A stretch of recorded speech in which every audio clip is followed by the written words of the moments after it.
আমাৰ শিৱসাগৰ নগৰৰ আটাইতকৈ পুৰণি শিক্ষানুষ্ঠান এখনৰ ভিতৰত 137 বছৰীয়া পুৰণি বেজবৰুৱা উচ্চতৰ মাধ্যমিক বিদ্যালয়।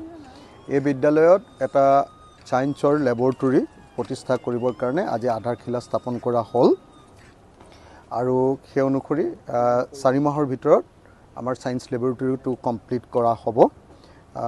মই আমাৰ প্ৰিন্সিপাল মেডামৰ লগত একেলগতে আমি উমৈহতীয়াকৈ প্ৰিন্সিপাল মেডাম আৰু মই একেলগতে আমি আধাৰশিলা স্থাপন কৰিলোঁ আৰু আশা কৰিছোঁ আমাৰ কণ্ট্ৰেক্টৰে আমাক সময়মতে লেবৰেটৰীটো সম্পূৰ্ণ কৰি দিব আৰু আমাৰ ছাত্ৰ ছাত্ৰীৰ কাৰণে বৰ উপকাৰ হ'ব। শিৱসাগৰ আপোনালোকে সকলোৱে জানে যে অসমৰ শিক্ষাৰ প্ৰাণকেন্দ্ৰ। আজিৰ দিনটোতো আপোনালোকে দেখিছে যে গুণোৎসৱ পাতিলে 1 নম্বৰত সদায় শিৱসাগৰ থাকে আৰু বিশেষকৈ আপোনাৰ স্কুল হয় নে নহয়?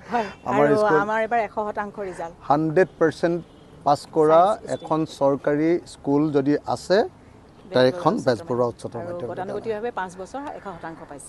যোৱা 5 বছৰ ধৰি 100% আমাৰ প্ৰিন্সিপাল বাইদেউৰ নেতৃত্বত আমি দেখিছোঁ যে 5 বছৰ ধৰি একেৰাহে 100% মানে উত্তীৰ্ণ হৈ আহিছে। তো বীৰ লাচিত থানাৰ সাংগঠনিক সচিব শৃংখল চলিহাক অসম পুলিচে যি ধৰণে আটক কৰিছে তাক মই নিন্দা কৰিছোঁ আৰু অসম পুলিচ আৰু অসমৰ গৃহমন্ত্ৰী তথা অসমৰ মুখ্যমন্ত্ৰীৰ ওচৰত দাবী উত্থাপন কৰিছোঁ যে শৃংখল চলিহাক অনতিবিলম্বে মুক্ত কৰি দিব লাগে। আমাৰ দুলীয়াজনত যিটো ঘটনা ঘটিছে এই ঘটনাটো দুৰ্ভাগ্যজনক। আমি দেখিছোঁ যে বিজেপি চৰকাৰৰ দিনত অসমৰ খিলঞ্জীয়া মানুহবিলাকৰ ওপৰত সদায় অত্যাচাৰ হৈছে। বিজেপি চৰকাৰৰ দিনত অসমৰ খিলঞ্জীয়া মানুহবিলাকে মাৰ খাবলগীয়া হৈছে আৰু বহিৰাগত মানুহবিলাকে বনিয়াবিলাকে যিবিলাকে বেপাৰ কৰিবলৈ ইয়ালৈ আহিছে তেওঁলোকে আমাৰ অসমীয়া মানুহৰ ওপৰত হাত তুলিবলৈ সাহস কৰিছে। আমাৰ খিলঞ্জীয়া থলুৱা মানুহৰ ওপৰত হাত তুলিবলৈ সাহস কৰিছে।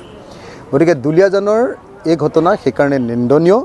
মই সেইকাৰণে দাবী উত্থাপন কৰিছোঁ যে অনতিবিলম্বে শৃংখল চলিহাক মুক্ত কৰাৰ ব্যৱস্থা কৰিব লাগে। মুখ্যমন্ত্ৰীৰ ওচৰত দাবী জনাইছোঁ। মই শিৱসাগৰৰ বিধায়ক হিচাপে দাবী জনাইছোঁ, ৰাইজৰ দলৰ সভাপতি হিচাপে দাবী জনাইছোঁ আৰু আশা কৰিছোঁ যে অতি সোনকালে চৰকাৰে এই সম্পৰ্কত এটা সিদ্ধান্ত গ্ৰহণ কৰি আমাৰ শৃংখলক উলিয়াই দিয়াৰ মোৰ ভাই শৃংখলক উলিয়াই দিয়াৰ ব্যৱস্থা কৰিব।